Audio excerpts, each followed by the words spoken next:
நேயர்களுக்கு வணக்கங்கள். நான் உங்கள் டாக்டர் கல்வடங்கம் சத்யநாராயண சர்மா பேசுகிறேன். இன்னைக்கு தமிழ் சித்திரை மாதம் விசுவாவசு புத்தாண்டு பிறக்கின்ற பலன்களை பார்க்கலாம். விசுவாவசு அப்படிங்கிற அந்த வருடமானது 39வது வருடமாக வருகின்றது. பங்குனி மாதம் 30ஆம் தேதி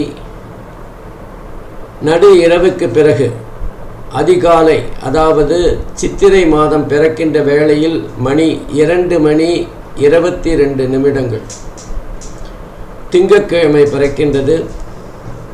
சுவாதி நட்சத்திரம், பிரதமை திதி. அதே நேரத்தில் வஜ்ரம் யோகத்திலும் கௌலவம் கரணத்திலும் இந்த புத்தாண்டு விசுவாவசு ஆண்டு பிறக்கின்றது. சுவாதி நட்சத்திரத்தில் பிறக்கின்ற காரணத்தினால் இந்த வருடம் பல வகைகளில் பிரம்மாண்டங்களை சந்திக்கப் போகின்றது. எல்லா விஷயத்திலும் ஒரு அகலம், எல்லா விஷயத்திலும் ஒரு விரிவு பார்க்கப்படும் என்ற ஒரு சூழ்நிலை தான் இருக்கும். பிரம்மாண்டமான விஷயங்களை இந்த ஆண்டு மக்கள் எல்லோரும் சந்திக்கப் போகிறார்கள். உலக நாடுகள் எல்லாம் சந்திக்கப் போகின்றது. அது மழையாக இருந்தாலும் சரி, இல்லை பூமி அதிர்வுகளாக இருந்தாலும் சரி, வெள்ளமாக இருந்தாலும் சரி, விபத்துக்களாக இருந்தாலும் சரி, இயற்கை சீற்றங்களாக இருந்தாலும் சரி, எதுவாக இருந்தாலுமே பிரம்மாண்டத்தை பார்க்க போகிறோம். சுவாதி நட்சத்திரத்தில் பிறக்குதில்ல, அதனால் அப்படி தான் இருக்கும். இந்த ஆண்டு விசுவாவசு ஆண்டு மகர லக்னத்தில் பிறக்கிறது. சனி பகவான் 2வது வீட்டில், நேத்திரஸ்தானம் என்று சொல்லப்படுகின்ற 2வது வீடு, அதாவது வாக்கிய பஞ்சாங்கத்தின்படி, திருக்கணித பஞ்சாங்கத்தின்படி 3வது வீட்டிலும் இருந்து பலாபலன்களை தரப்போகிறார். அதே மாதிரி குரு பகவானை பார்த்தா மகர லக்னத்துக்கு 6வது வீட்டில் ருணருத்ர ரோகஸ்தானம் என்று சொல்லப்படுகின்ற இடத்தில் மே மாதம் சஞ்சாரம் செய்ய போகிறார். ஏப்ரல் மாதம், அந்த சித்திரை மாதம் பிறக்கின்ற வேளையில் 4வது வீட்டில் தான் குரு பகவான் இருக்க போகிறார். அதே மாதிரி மகர லக்னத்திற்கு 3வது வீட்டில் ராகு பகவானும், மே மாதத்திற்கு பிறகு 2வது வீட்டிற்கு குடும்பஸ்தானத்துக்கு ராகு பகவான் வரப்போகிறார். அதே போல மகர லக்னத்திற்கு 9வது வீட்டில் சஞ்சாரம் செய்து கொண்டிருந்த கேது பகவான் மே மாதத்திற்கு பிறகு 8வது வீட்டில் அஷ்டமஸ்தானத்தில் சஞ்சாரம் செய்ய போகிறார். ஆகவே இந்த அமைப்பானது எப்படிப்பட்ட பலன்களை உலக நாடுகளுக்கும், குறிப்பாக இந்தியா மற்றும் 12 ராசிகளுக்கும் தரப்போகிறது அப்படிங்கிறத தான் பார்க்க போகிறோம். வாங்க ஒவ்வொரு விஷயமாக பார்க்கலாம். இந்த விசுவாவசு வருஷத்தில் ஆதாயம்னு பார்த்தீங்கன்னா அது 65 பங்கும், விரயம் அப்படின்னு பார்த்தீங்கன்னா 59 பங்கும் இருக்க போகிறது. இது மொத்தத்தில் இந்த நாட்டு சுபிட்சமாக இருக்கின்ற, அல்லது கடந்த முறை இருந்ததை விட நல்ல சிறப்பான ஒரு முன்னேற்றமான அமைப்பில் தான் இருக்கு. ஆகவே இந்த வருடம் உலக நாடுகளும் குறிப்பாக இந்தியாவும் நல்ல முன்னேற்றம் காணும் அப்படின்னு கண்டிப்பாக நம்ம எடுத்துக்கலாம். குறிப்பாக சொல்லணும்னா நீதித்துறை, பங்குச்சந்தை, கலைத்துறை போன்ற விஷயங்கள் வெகுவாக மேன்மை பெறும், வளர்ச்சி பெறும், முன்னேற்றம் பெறும். புதிய புதிய விஷயங்களை அவர்கள் இந்த உலகுக்கு அறிமுகப்படுத்த போகிறார்கள். இந்த வருஷத்துக்கு ராஜான்னு பார்த்தீங்கன்னா சூரியன் தான். நவகிரகத்துக்கும் ராஜா சூரியன் தான். இந்த வருஷத்துக்கும் ராஜா சூரியனாக தான் இருக்க போகிறது. அது மாத்திரம் இல்லாமல் சூரியன் இந்த வருஷம் 4 முக்கியமான துறைகளை தன்னுடைய ஆளுமையில் வைத்துக் கொள்ளப் போகிறார். ஆகவே இந்த வருடம் சட்டமும் நீதித்துறையும் நம்ம நாட்டை மிக மிக வலிமையாக ஆயப்போகிறது அப்படின்னு தான் சொல்லணும். நீதித்துறை தன்னுடைய உண்மையான சுயரூபத்தை காட்டப்போகிறது அப்படின்னு கூட எடுத்துக்கலாம். சட்டத்திற்கு எதிரானவர்கள் யாராக இருந்தாலும் அவர்கள் உடனுக்குடன் தண்டிக்கப்படுவார்கள் அல்லது அவர்கள் இனம் காட்டப்படுவார்கள். குறிப்பாக ராஜாவாக இருக்கிற அந்த சூரியன் மிக முக்கியமாக, அதாவது தலைமை பொறுப்புக்கு எப்படிப்பட்ட குணாதிசயங்கள் இருக்க வேண்டும் அப்படின்னு சொல்லக்கூடியவராக இருப்பார். குறிப்பாக இந்தியாவில் மிகப்பெரிய முன்னேற்றமும் மாற்றமும் உலக அரங்கில் இந்தியாவின் முக்கியத்துவம் வெகுவாக பேசப்படுகின்ற ஒரு சூழ்நிலையை பார்க்கலாம். வட மாநிலங்களில் கொஞ்சம் பொதுவாக வெள்ளப்பெருக்கு அதிகமாக இருக்கும். அதே மாதிரி தெற்கு பகுதியில் மிதமான மழை இருந்தாலும் சில பகுதிகளில் இயற்கையின் சீற்றத்தை காண முடியும். எவ்வளவு விஞ்ஞான முன்னேற்றங்கள் இருந்தாலும் அந்த இயற்கையின் சீற்றத்தை எதிர்கொள்வது என்பது மிக மிக சிரமமானது என்பதை மீண்டும் புரிந்து கொள்ளுகின்ற ஒரு தன்மை இருக்கும். புதிய புதிய வேகமான ரயில் போக்குவரத்துகள், விமான போக்குவரத்துகள் இதெல்லாம் அறிமுகப்படுத்தப்படும். ஆனாலும் மிகப்பெரிய 2 விபத்துக்களை இந்த காலகட்டத்தில் சந்திக்க போகிறோம். இந்த நேரத்தில் விஸ்வாவசு வருஷத்தில் மகர லக்னத்திற்கு அஷ்டமாதிபதி என்று சொல்லப்படுகின்ற சூரிய பகவான் சுகஸ்தானத்தில் சஞ்சாரிப்பதால் மக்களுக்கு ஏதாவது ஒரு வகையில் ஆரோக்கிய குறைபாடுகளை தரத்தான் போகிறார். மக்கள் நிம்மதியாக சுகமாக சந்தோஷமாக வாழ்வதில் ஒரு தயக்கம் இருக்கும், ஒரு தடை இருக்கும்.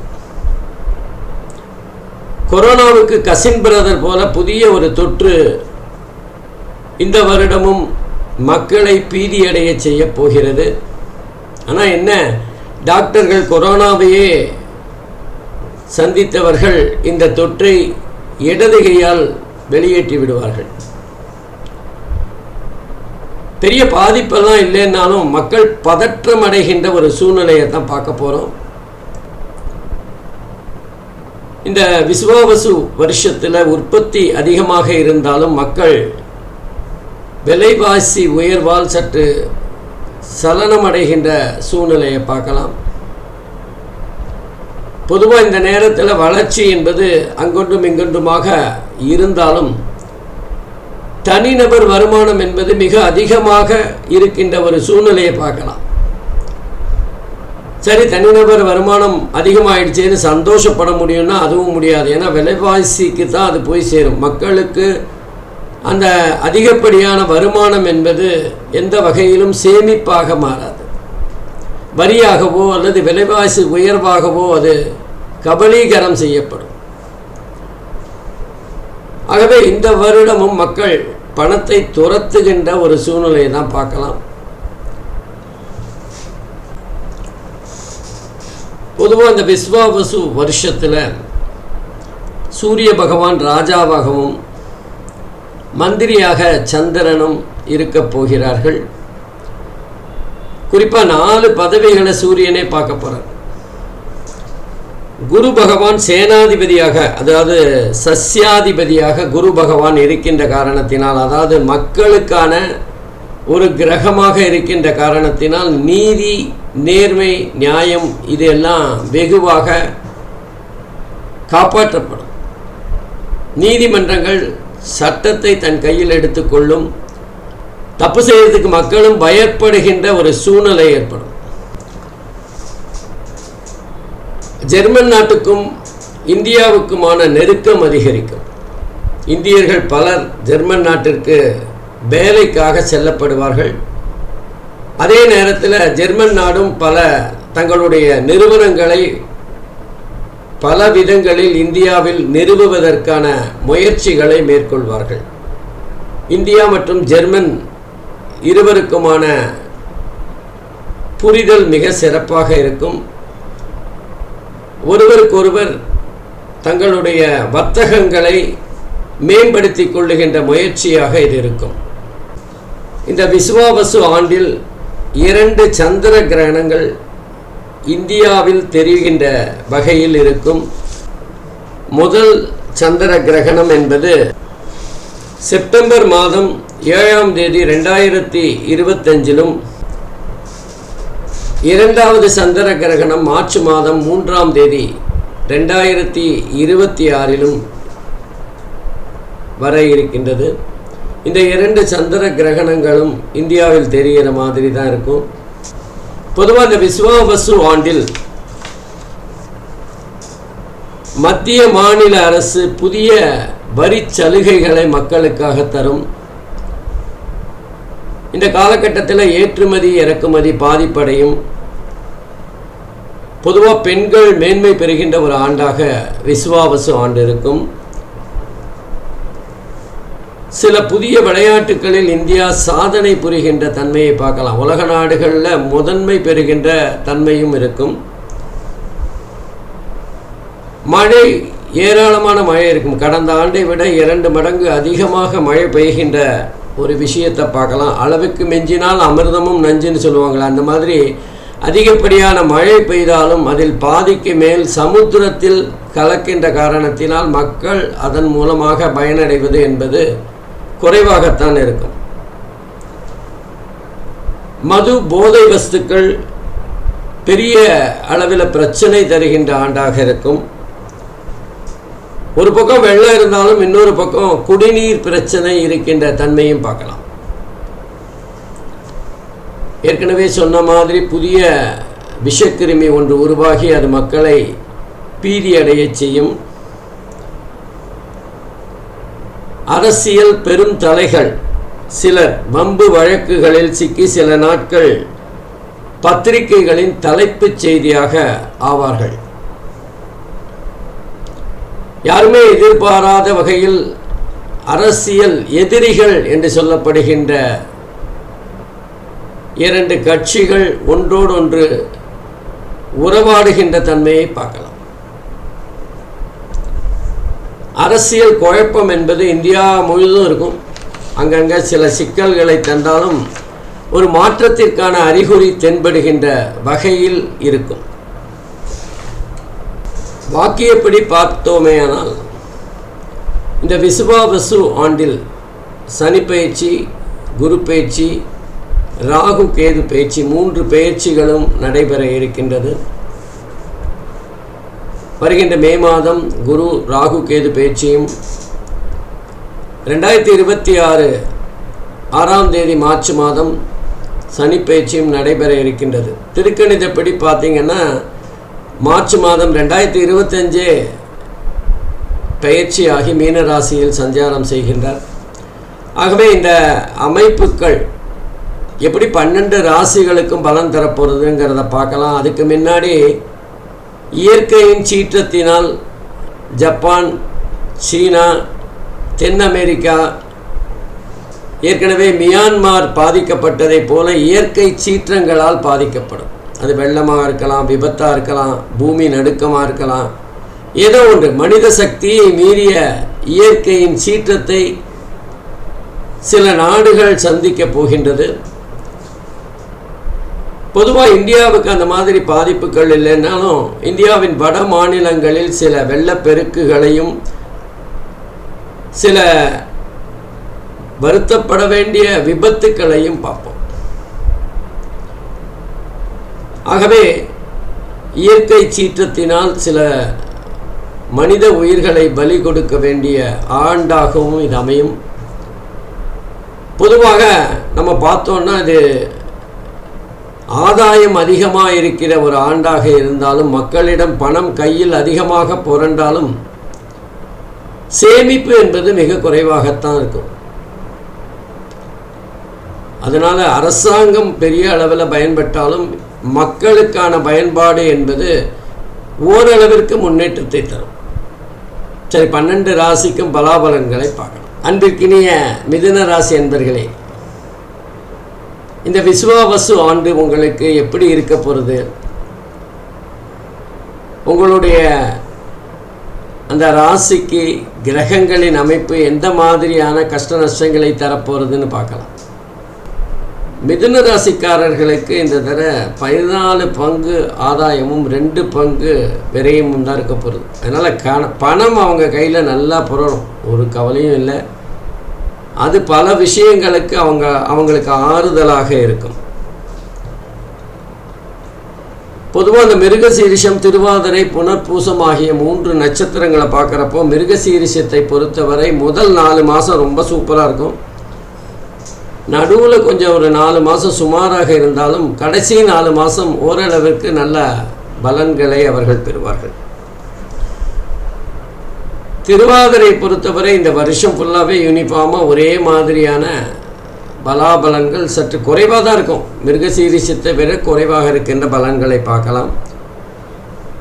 புனர்பூசத்தை பொறுத்தவரை முதல் 4 மாதம் கடைசி 4 மாதம் ரொம்ப சிறப்பாக இருக்கும். நடுவில் 4 மாதம் கொஞ்சம் ஒரு பின்னடைவை சந்திக்கின்ற ஒரு வாய்ப்புகள் தான் இருக்கும்.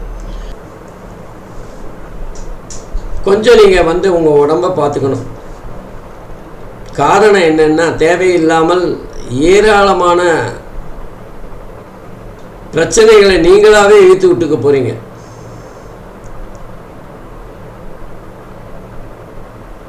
எல்லாவித வேலைகளையும் நீங்களே பார்க்கணுங்கிற ஒரு எண்ணம் இருக்கும். 4 பேர்கிட்ட நான் பிரித்து கொடுக்கணும் அப்படிங்கிற ஒரு தன்மை உங்ககிட்ட குறைவாக இருக்கும்.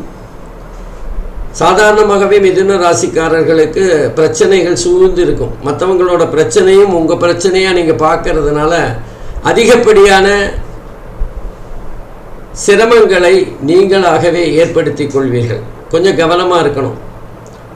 நம்ம எந்த மாதிரி ஒரு முதலாளி தொழிலாளி மாதிரி இருக்கக்கூடாது, அதை புரிஞ்சுக்கணும். அதுதான் மிக மிக முக்கியமானது. நம்முடைய அனுதாபமானது நம்மை பார்த்து அனுதாபப்படுகின்ற ஒரு சூழ்நிலையை ஏற்படுத்திடக்கூடாது. பணம் கையில் நல்ல தாராளமாக புரளும், ஒன்றும் கவலையே இல்லை. நீங்கள் வேலை செய்கின்ற இடத்தில் மிக மிக சிரமப்பட்டு வேலை பார்க்க வேண்டிய ஒரு சூழ்நிலை ஏற்படும்.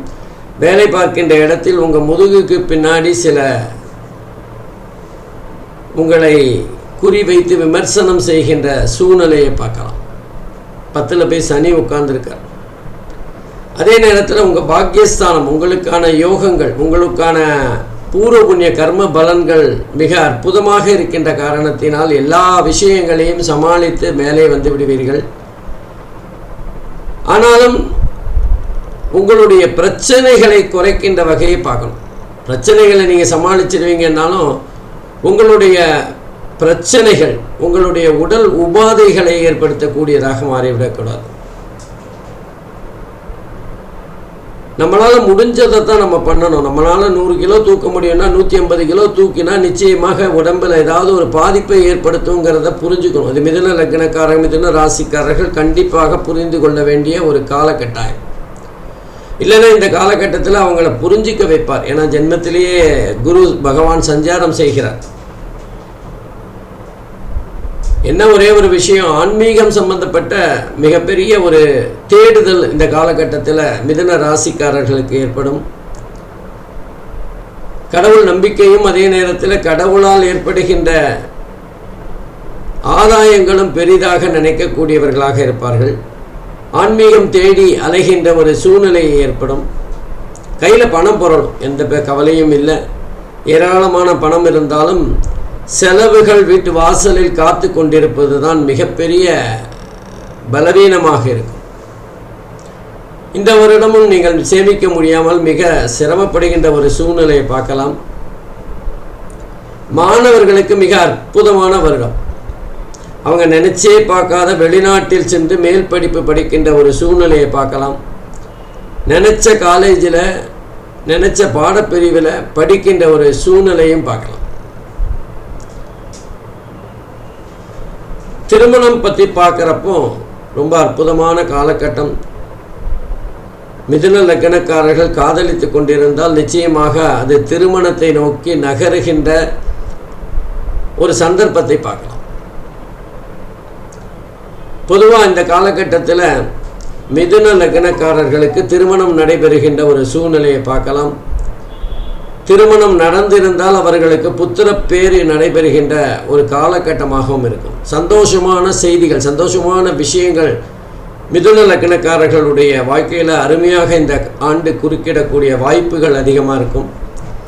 ஆனால் அதெல்லாம் அனுபவிக்க முடியாமல் ஏதோ ஒரு சூழ்நிலை, குடும்ப சூழ்நிலை, அலுவலக சூழ்நிலை, தாங்களாக ஏற்படுத்தி கொள்ளுகின்ற சில சிரமங்கள், இப்படி எல்லா வகையிலும் மிதுன ராசிக்காரர்கள் ஒரு விதமான இறுக்கமான அழுத்தமான சூழ்நிலையிலேயே இந்த வருடம் முழுவதையும் தள்ளி கொண்டிருப்பார்கள். ஆனாலும் அவர்களை சுற்றி மிகப்பெரிய நன்மைகள் அதிகமாக சூழ்ந்திருக்கு. அதை அவங்க புரிஞ்சுக்கணும்.